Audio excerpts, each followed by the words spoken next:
Didn't do anything on purpose. This metabolite stays with you forever. Forever. Forever.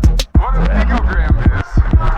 It's taking a grain of salt and chopping it into 48 million. Forever. What is up, Picogram fam? We are back once again after a Las Vegas card at the T-Mobile Arena. Max Holloway versus Charles Oliveira 2. We're going to get into it. We're going to break it down. We're going to recap what we've seen, have a couple laughs, and just, poke fun at this shit or something. Or break it down. Whatever happens. We're going to hop into it like always. First fight of the night is Rodolfo Bellato and Luke Fernandez. Now we've brought up Rodolfo Bellato a few times on this program.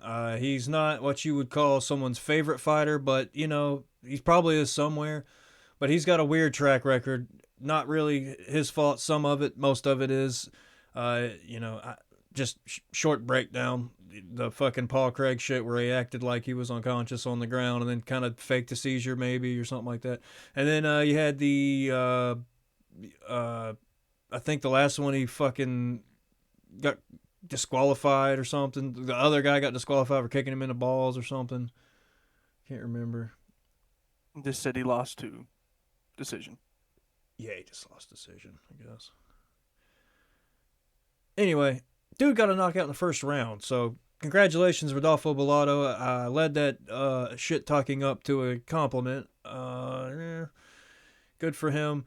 Maybe saved his job there. We talked about last time we brought him up. He's on like an elusive rainbow streak there. He's got a fucking like draw, no contest, tie, loss, win, all kinds of colors going on there. Hard to get that. Actually a feat in itself, so he's in the record books, at least for that. But he got a knockout in the first round. Good for him. Not too much to say about that. I don't know who the fuck Luke Fernandez was. So not that impressed. Who is Luke Fernandez? Has he got a Cage Fury belt? Fury. Yeah, Cage Fury. What's his record like? That's his first loss. Okay. 6-1 now. 6 fights. Says he's won one decision. He's one KO loss. So 5 knockouts, 1 decision win, first loss. Relatively inexperienced. 6 fights in the UFC too, so that's kind of impressive. And then you get Rodolfo Bellato, and for some reason, whatever reason, he shows up that night and just fucking flatlines you. Happens, dude. Happens. All right, move on to the next fight. We spent a lot of time on that one. I didn't think we would. Nurgazai and Tobias. I think they pronounced it Tobias or something. I see it as Tobias. They were pronouncing it some weird-ass way. But this wasn't a bad fight. Wasn't a very skilled fight, I would say. Nurgazai definitely the striker. Tobias definitely the grappler. And Tobias, when he could get him, would, control it for a little bit, but he just didn't have, like, the skill to put him away. There ain't no really way around of saying it.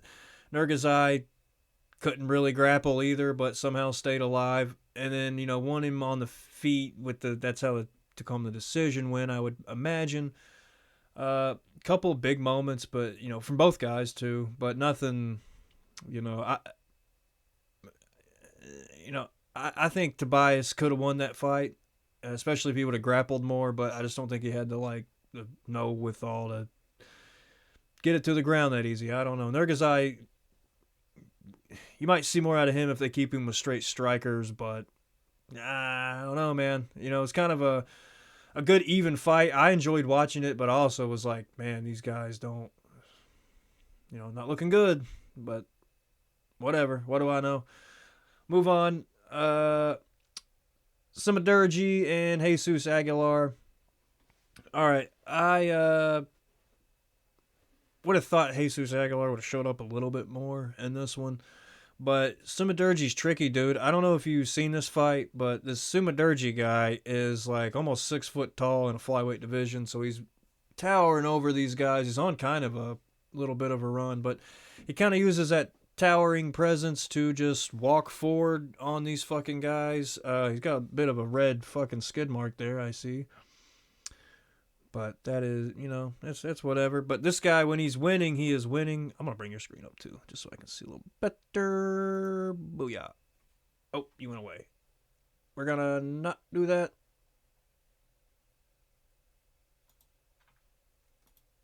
And we're back. Hey. So, yeah, I will just use this screen. Sumadurgi's good. He's big. His presence is fucking just pressing forward. The flyweight division used to be ran by Hispanics. It is slowly being taken over by the Asians, and they are just kicking ass, and just they keep on showing up and doing good. So that might be something in the future you might want to look out for. Sumadurgi is okay, pretty good. Didn't put him away, did he? That was a decision, wasn't it? Decision. Yeah, it was. I will say overall, this card wasn't the greatest card. It wasn't bad. I mean, I've seen worse. I don't know. We'll get to the main event, and that's kind of where it kind of loses steam, but we'll get there. What was that guy's name? Tumen de Barrel. I remember them saying it last night. Joe Rogan just kept talking about how he had to stay up all night trying to pronounce it. Timendembarrel. Niam Jarl and Timendembarrel. Sounds like a drug. That does look like something that would get rid of like a foot fungus or something. Ask your doctor about Timendembarrel. Cody Durden. I don't know. He's kind of fell off, right? What's his record looking like nowadays? Oh. Sorry, bud. Got a win over Matt Schnell, which, kind of aged all right, which Matt Schnell ain't on the best run as of late either. But like I said, dude, these fucking Southeast Asians, they're coming in and they are running this flyweight division. And God bless them, I mean, they're the closest thing we're going to have to real-life ninjas on TV, so I fucks with it. Yeah, just kind of put the pressure on Cody Durden. Cody Durden kind of falling off. Sorry, bud, again, but his fight name's The Art of Knockout. That's got to translate something different than where the fuck he's from. Where's he? I don't even recognize that flag. Mongolia.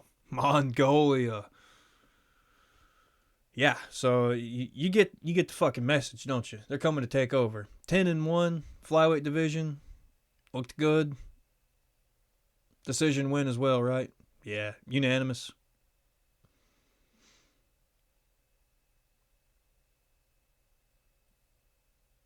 All right. Moving on. Alberto Montez and Ricky Tercios. You got to kind of feel for Ricky Tercios. I remember first seeing him on the Redemption series of Ultimate Fighter, where they took the vets and they took the kids with Conor McGregor and Michael Chandler. Great season if you haven't watched it. You could pretty much imagine what happens. Conor McGregor took all the fucking amateurs and Michael Chandler took all the vets, and I think one amateur won a fight. I mean, the vets just beat the shit out of these kids time and time again. Michael Chandler beat him every time. But anyway, Ricky Tercios was part of that. He was part of the old dudes. And he looked good. He kind of reminds you of like fucking Rob Schneider or some shit. Just full of energy. Very like Mexican-style fighter. Just pure cardio. But, he's kind of... What was his record again? He's kind of falling off too. That might have been the last time we see Ricky Tercios. I don't want to sound, negative. 12-6. What's his win-loss? Let's go down to the... Yeah, dude. On a 3-fight skid. Yeah, not exactly the comeback tour he had in mind. Still skilled, but just not UFC caliber anymore. And he's only getting older. These little divisions, you just you got to be on it, man. And you got to be Asian. I don't know if I've pointed that out yet, but best base for smaller weight classes is Asian. All right, move on. Albert Montez, he's looked like Argentina. I don't really Ecuador or something like that. I don't really recognize that flag either. I'm not exactly geographically that skilled. Venezuela. 11-1, doing good. You know, I think he choked him out in like the first round or some shit. Go back down a step. Yep. Dog choke. Second round. Yeah. Get you every time. Venezuelan chokehold, got him that time. Ricky Tercios, probably time to hang it up, bud. You and Cody Durden both just sail off to the sunset. Okay, Dante Jackson, Cody Brundage. This goddamn fight, dude. Dante Jackson. Go to Dante Jackson. Have you seen what he used to look like? No. Like, he used to be really, really husky. He looked like DJ Khaled or some shit. He's lost a lot of weight. He was a heavyweight. And should just be plumped up. What?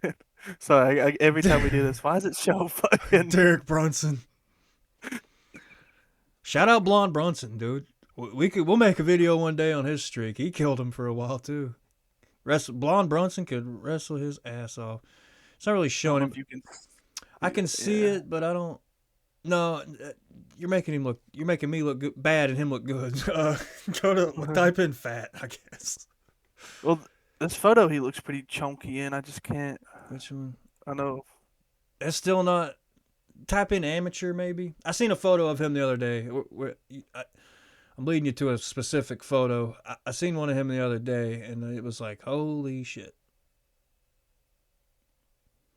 You may have to type in. You may have to type in. Not type in fat or amateur. Fat. Yeah, I'm not seeing any of them being real chunky. Still not. No. It is out there. It is. Or it was photoshopped. Type in amateur.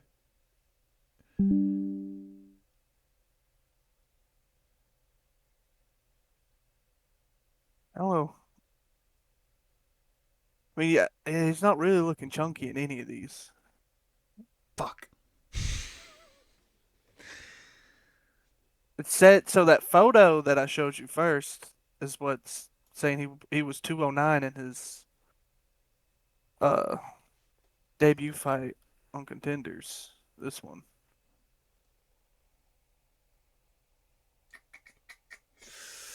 Still not proving my point, so I'm gonna move on and not look like a dumbass anymore. Picogram Podcast official Instagram may just post a random picture of him being fat later. Who knows? Look out for that just to prove me right. But anyway, he was coming into this with a lot of steam, 7-0, unbeaten prospect, blah blah blah, in shape now, killing it. But it's just not. He won. Cody Brundage, he's kind of like a middleweight Cody Durden, I guess. Go to Cody Brundage's record. Let's just see that. Because, yeah. That would have been a 9. Yeah. Yeah. Like I said, middleweight Cody Durden, pretty much. And the fight was just kind of a stalemate. And they just gave it to not Cody Brundage.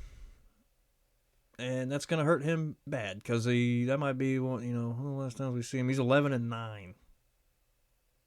Yeah, no, his record did not look good down here. Got that one win over Julian Marquez, the Cuban Missile Crisis. And that's kind of what's held his career together. No contest against Abdul Razak Hassan. That's the highlights of his career. Is a win and a tie. And what is that? Monsieur Abdul Malik, his fight the result was overturned. So I don't know what the fuck happened in that fight. Oh. I don't know. Kind of a snore fest, if you ask me, that one. But whatever. All right, what's the next one?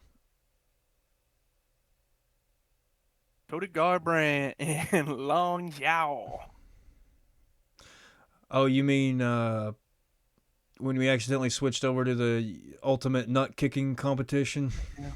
Ow, my balls. Ouch, my balls is correct. Yeah, I don't know what the fuck this was about. He kicked Cody Garbrandt in the balls so many times that he brought a guy in that spoke Chinese to ask him, hey, you know you're not supposed to kick him in the fucking balls, right? That really happened. Yeah, dude. Cody Garbrandt, after the second ball kick, there was three. There was 3. After the second ball kick, he fucking threw up. He They did had to puke. bring a bucket in from the throw up. So here's my favorite part of the fight. Right after the first nut kick, Cody Garbrandt gets up and he's mad as fuck. He's looking over at him, his eyes all squinted. He's, you motherfucker, you done waking the fucking nut kick demon. And he runs in like Jorge Masvidal did to Ben Askren. He misses his knee immediately and then goes to a clinch and then gets kneed in the balls immediately again. And that's when they brought the guy in to be like, hey, you know it's not allowed, right? Because you keep doing it, and I tell you not to, but you keep doing it. And Chinese guy's like, oh, hey. And, you know. That's just got 2 points taken away from you. And that's not Chinese man's fault. It's not Zhao's fault. It is. I don't know why I said that. That is definitely his fault. Maybe he didn't know. Long Zhao. Long Zhao. God, dude. Yeah, what the fuck? And then he was punching him in the back of the head. The only thing, Cody Garbrandt won this fight. I don't know if we mentioned that. He won this fight, and I don't know how. I mean, I guess I do know how, because fucking... I know he was doing pretty good too without the ball kicks. So the only thing, I mean- here's where I was getting with that. When I was like, I don't know how. It should have been a tie because Cody Garbrandt pretty much lost every round. He only had one significant moment when he elbowed him in the head and dropped him for a split second. Like, he didn't even fall to his ass. He kind of just squatted, you know, and got back up and kind of just did work and then kicked nuts. And then the rest is history. We started with the end. We Tarantino that story. Yeah, Cody Garbrandt, man, I don't know. You know, he might be time for him to just hang it up too. Maybe, you know. Former champion fighting on prelims ain't ever good. Getting kicked in the balls for a living. Go be. That was the first fight of the main card. Yeah, the RoboCop. No, that was the. No, because here's the gap right here for prelims. I'm telling you. So Dante Johnson and Cody Brundage. Oh, look right here. This will tell us. Okay, I guess you are right. This is the final fight of the prelims. He's on prelims. I remember that sticking out to me pretty good.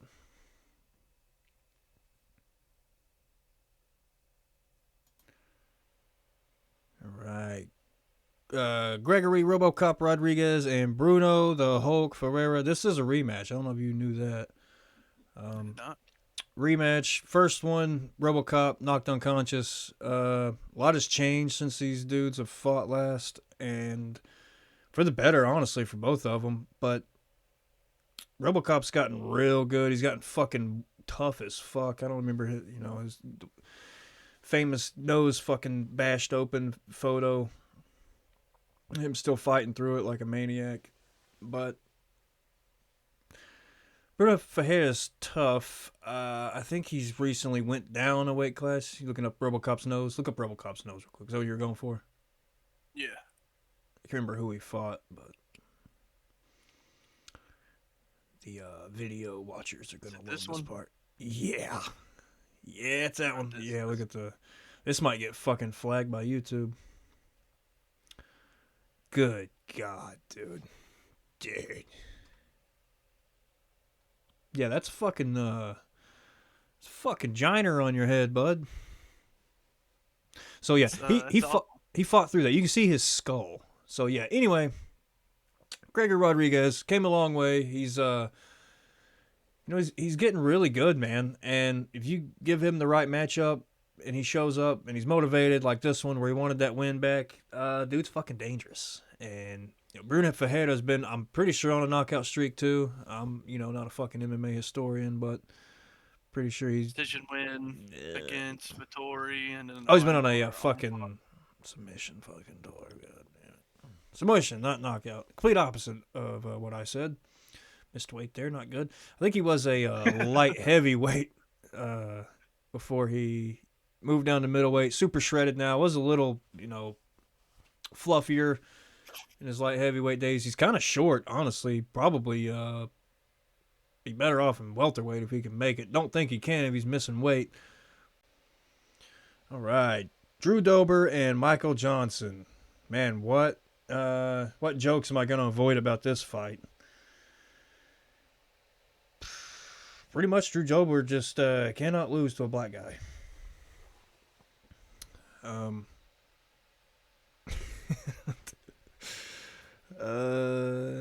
Yeah.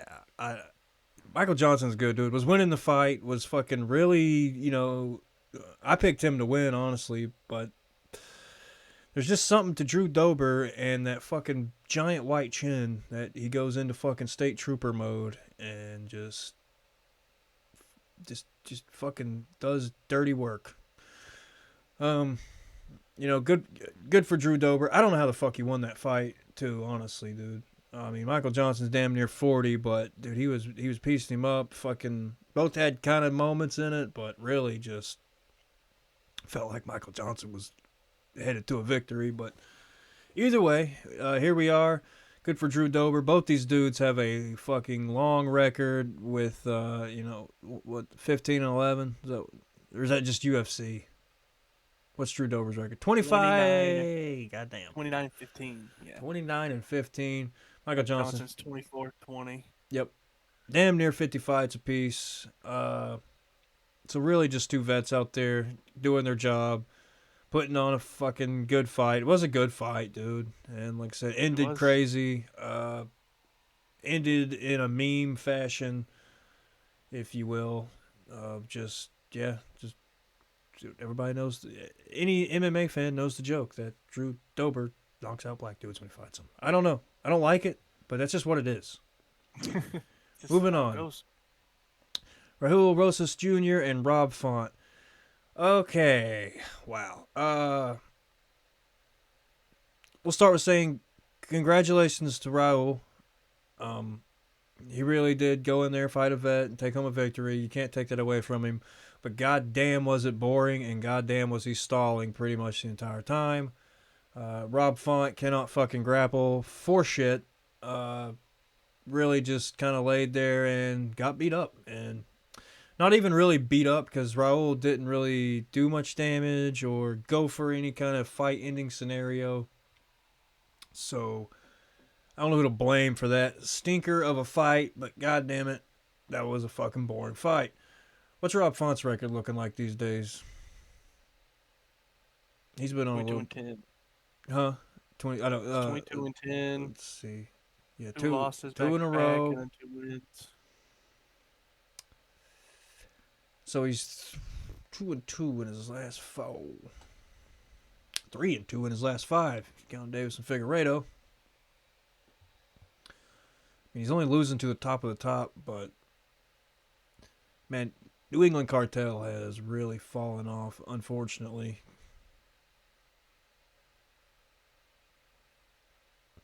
So, man. Shout out Rob Font. You still can box your ass off, but,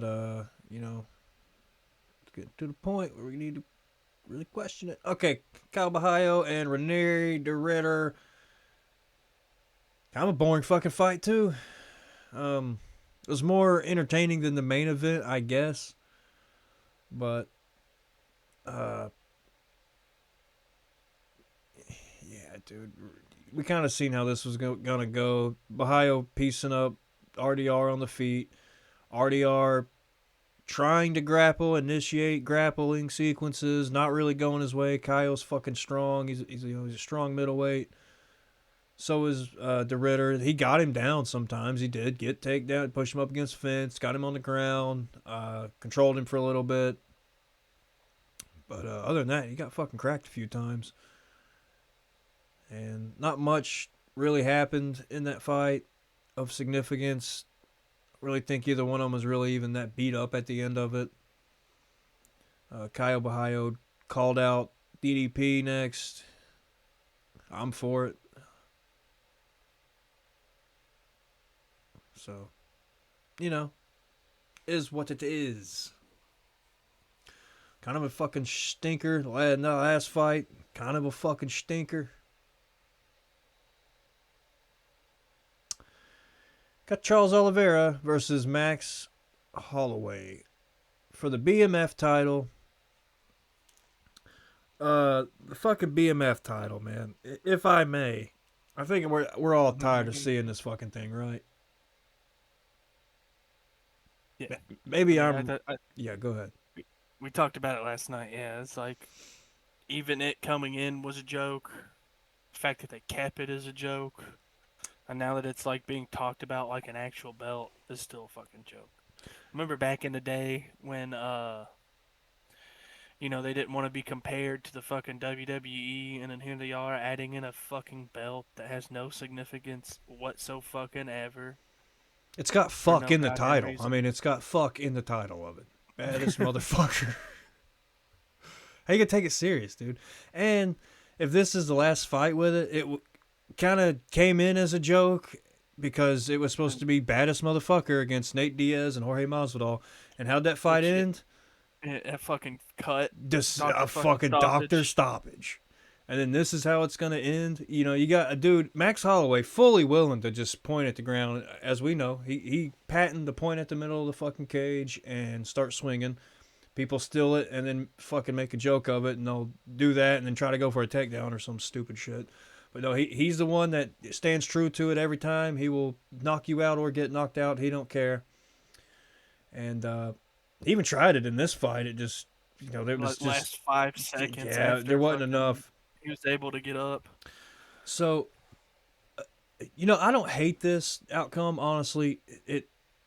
But if this was just like a normal fucking fight for a ranking, it would have been great. But the fact that they were like hyping it as like a fucking title match for the fucking BMF belt, it doesn't mean fucking shit. Yeah, Is it even a pay raise? Maybe you do get paid as a champion. There's something to look into. If that happens, then okay, I'm with you. But here's the thing. Yeah, it's just not the baddest motherfuckers fighting for. I mean, I don't know, dude. I hate to say that because Charles is a bad motherfucker. His grappling has gotten, he holds the most submissions in UFC history. So now his wrestling is kind of coming along, and he's really chaining it together, and he is doing great. And you kind of like, where the fuck was that against Islam? But maybe he didn't have it then. I don't know, but that's how he chose to fight Max Holloway. That's how anyone would choose to fight Max Holloway. You don't go in there. I think Charles also has like the most being knocked out, in UFC history. Like, that's not a record you want to have, but I'm pretty sure he has the most KOs done to him. And then you're fighting a guy who Only has 5. Is it 5? Yeah, KO losses 5. Oh, okay. So if you put them together, 9. That's like finished. Like, I don't know what I was thinking with that. I know who did have it for the longest time was Alistair Overeem. But anyway, you've been knocked out, to say the least. Whether it's been the most or not, I don't know. I might have just made that stat up. But anyway, he's going against the guy who has the most significant strikes in UFC history. Second place, not even close.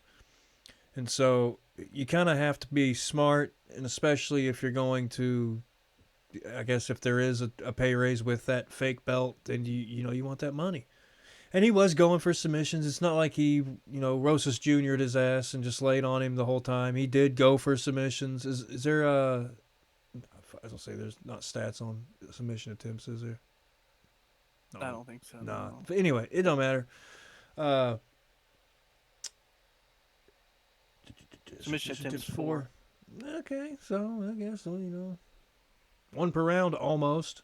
It seemed like a lot more. He was working his hands a lot. Max was doing some goofy shit, like fucking making an X around his head with his hands and fucking blocking punches. But again, for the baddest motherfucker belt, it's almost a joke. But it's whatever, dude. I guess where we were getting at with the baddest motherfucker belt is They used to, even though it's free now on Paramount, they used to sell fucking pay-per-views headlined with that BMF belt, and that's a little fucking lame. You're looking at the Scorecards. Every every goddamn round. card was the same. 50-45. 10-9 every round.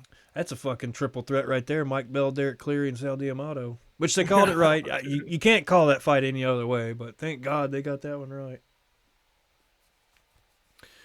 I don't know, man. Happy for Charles. Doesn't really matter, though, because both those dudes have been brutally knocked the fuck out by Ilia Topuria, the real champion. So, you know, I don't really know where either one of these guys goes from here. Not really towards any belt, because the dudes holding the belts. Yeah. They need to at least fight one more person. Who's even in the fucking contender? Lightweight. Contention? Armin's fucking right there. Armin One of them needs a needs to fucking. fight Armin. Yeah. I was hoping this would show me the lightweight fucking rankings. Here we go. Whoa! What the fuck? Why is that negative? Ilia Topuria has done fucking drink some fucking Chernobyl fucking water, and he's turned into fucking Mega Makachev. That's insane. Islam Megachev. So yeah, maybe since they're doing Gaethje and Topuria for the White House card, so Armin could fight the winner of one of these. God, those Fight fucking Charles. those rankings are atrocious. I know. Saint Denis above Patty. Dan Hooker's still top 10. I don't know. Literally, like that. Where else do you go that other than Armin versus? Let's go down to Charles? 15. I bet the people at 15 are probably better than the people at the top. Go down a little bit. My screen can't see it. Sorry. Physique. No, I was wrong. Still got Michael Chandler in the fucking rankings. They didn't want to fight Top him. 13. Okay, so yeah, the lightweight division is in a weird spot for sure.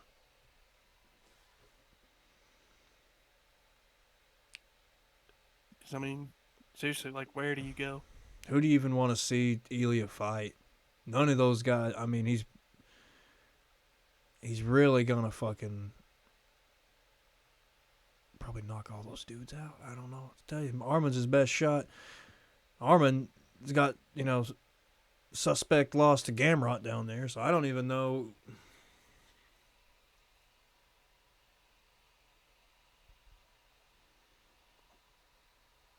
Like, none of them are on a great streak. Patty Pimblett got in the fucking rankings by beating Michael Chandler, who's, again, not won a fight in half a fucking decade.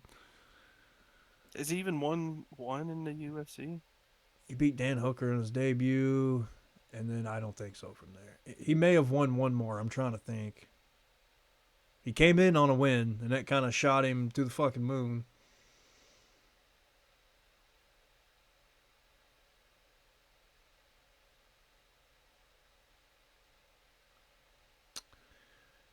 Michael Chandler. Ferguson. He beat Dan Hooker, and Tony lost, Ferguson. and beat Tony Ferguson. Well, there's a reason why we couldn't bring that one up in our head, because we wanted to erase it. Yeah, we'll forget that one. Man. Whatever. Lightweight division, a little bit of a shambles right now. We'll get some new blood in there. But, yeah, kind of the dinosaurs. White House card. Yeah. A little bit. Yeah, we'll get into that before we wrap it up here. Dana White announces I don't guess I went Dana White, but UFC announced the fucking White House card on the broadcast. And, when you see it, not bad, but you remember when he said he had a plan A and a plan B for this? I feel like this might be the plan B. Great headline. I don't know. I'm not pissed at Topuria and Gaethje or Pereira and Gon, but you got Kyle Dawkins on there, for God's sakes, and Steve Garcia, good for him. Steve Garcia Lopez might be a barn burner. I mean, the Nickel. Roofy and Chandler fight's not awful. It's not. I mean, like we just talk shit on Chandler, but I don't see a lot of Americans winning on that card. Just to be completely honest, Bo Nickel might bring us home. yeah. Chris Dawkins, I think he got cut from the UFC and then came back, and then he's been on a fight or two finish. So I mean, he's been finishing fights. Bo Nickel, been winning fights. Lost to the It's a good fight for Bo Nickel to come It back is, to. yeah, it's a good fight. They kind of just giving him a layup there for the White House card. So this is gonna be a fucking hard fight. O'Malley and Zahabi. Yeah, Zalabi. Zahabi. Zahabi. I don't know if O'Malley gets through that one, to be honest. He might. And then the interim heavyweight fight. That's just gonna be a good fight in general. It's gonna be But it pretty doesn't make crazy. sense that it's on the fucking White House card. Other than it's a good fight. Yeah, that's pure just star power driving that. And then I had to bet money on it. Gaethje's being knocked out. I like it. Okay, I have mixed feelings on the interim heavyweight championship because I'm kind of glad for Tom that it's interim, but I'm kind of sad for Poetan that it is for interim because But I think he's gonna win because I'm just Pierre Dick Rider. I think he's gonna win, and if he does win, that just sets up Tom's fight right when he gets back with Right. Pereira, and that's gonna be a hard, great fight. right. This is the 5th fucking fight in a row that's for a title for Cyril Gahn. And I mean, but that kind of makes sense though, because the last fight ended in controversy. It was a no contest Because of him. You're going to I reward his know. ass again. I know, but this gives him no matter what they were probably gonna make that fight again anyway. When Tom got back, they were probably gonna make Definitely. that. I mean, fight that's what again. Tom wants. Because that gave the controversy, and it gives the fight more meaning because of the controversy. So that fight was going to happen anyway, but now that they're substituting it with this one, so he either wins against Pereira and then gets the fight that he was already guaranteed to get, or he loses and we get a better fight. Mm-hmm. It's a win-win either way if you're a Pierre fan. Unless he fucking loses and gets cheated and get fucking poked in the eye. And it sucks. Dude, I used to be the biggest Cyril Gahn fan, but I'm, kind of sour with him right now. Bon Gammon, goddammit. And fuck. We used to fucking hype his ass up. You found his ass before the UFC. Yeah, you were dude. showing me clips of him being like, this guy's going to be in the UFC one day. It was just so good to be that fucking big and fucking, buff, I guess. I don't know. He looked like fucking Bob Sapp doing fucking karate. It was insane. It's not like you wanted to fucking add sexy in there. Big buff and sexy. Big buff Sexy and Julian. Cyril Kahn's out here having a drink. He wants you to join. Fuck. He's Man. out here working out with his shirt off. I want you to come join him. Yeah, you get what we're saying. You get what we're saying. He's a fucking Adonis-looking motherfucker. He looks like Anthony Joshua, dude. I mean, I don't know what to explain. Yeah. And he looked good. I mean, he does. He still looks good. But his last couple of fights in UFC were kind of We went on a weird tangent there, but what I was getting at is how light on his feet he is and how big and fucking strong he looks, because you don't usually see that. And the only other time you really have ever seen that is in Tom Aspinall. And so that fight, how it ended was just fucking disappointing, because we were supposed to see two fucking superheroes fight, and it just, and then you go back and you kind of think about Gahn's fights, and he's got a lot of fucking fouls, dude, that he does, and it's... And what's crazy is you didn't really realize it until this one, and then you've seen all the compilations, and then you've seen all the statistics. It's fuck, he does fucking foul at every single one of his fucking fights, and it just sours his name. Because he's so good. And, he does keep range so good, but then you go back and watch, it's oh yeah, he's keeping range because he's going to fucking poke you in the eyes and mouth and nose if you get any closer. Don't fucking Three Stooges, your ass. He'll fucking treat your face like a bowling ball.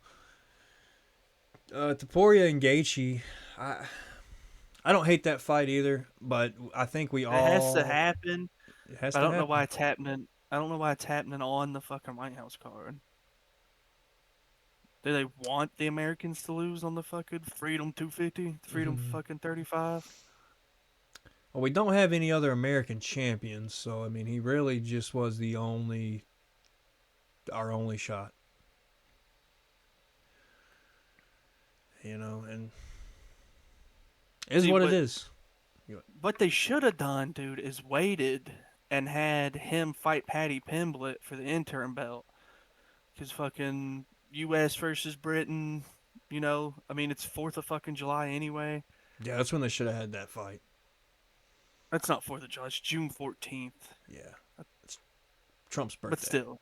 Yeah. That's what they should have done, though. That's what They they should have should've. done. Instead of kicking it off at the beginning of the year. But that was one of the... Because he would have that was won, and that would have great been... card to start the Dude, year off. if he would have won but that fight at the White House... won a belt at the White House against a fucking British person. Against the dude that he was supposedly supposed to lose to? Come on.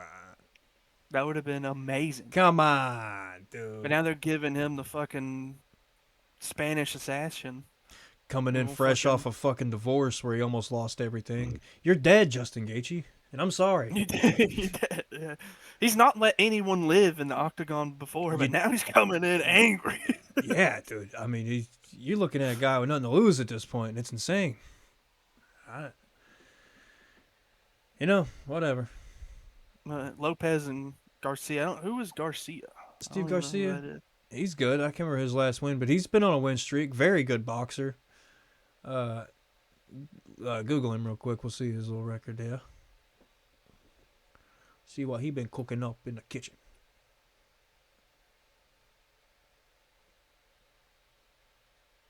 Let's get to Tapology. Shout out Tapology. Shout out Tapology. Mean Machine. Steve. Okay, he's on a run. Oh, Calvin Cater. He So beat he's Chase Hooper. Quetzal Costa too. That's a good win at things. And David Onama. That's the one fucking really aging good. David Onama's a little Francis Ngannou. He was knocking people out. He's Little Francis. Just lost to him. Everybody, it's his last fight at least. So yeah, got some wins, aging pretty good. If he beats fucking Diego Lopez, dude, he's off to the races. We'll be off to the racist. Off to the races. He's up to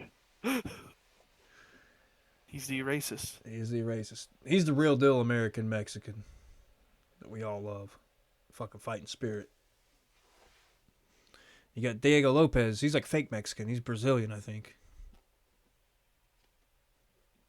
Really like Diego Lopez, though. I like Diego Lopez. I didn't say it as an insult. I know. I'm I'm just just saying, like, God, man. Whatever How they- they fucking, Yeah, dude. they have fucked him.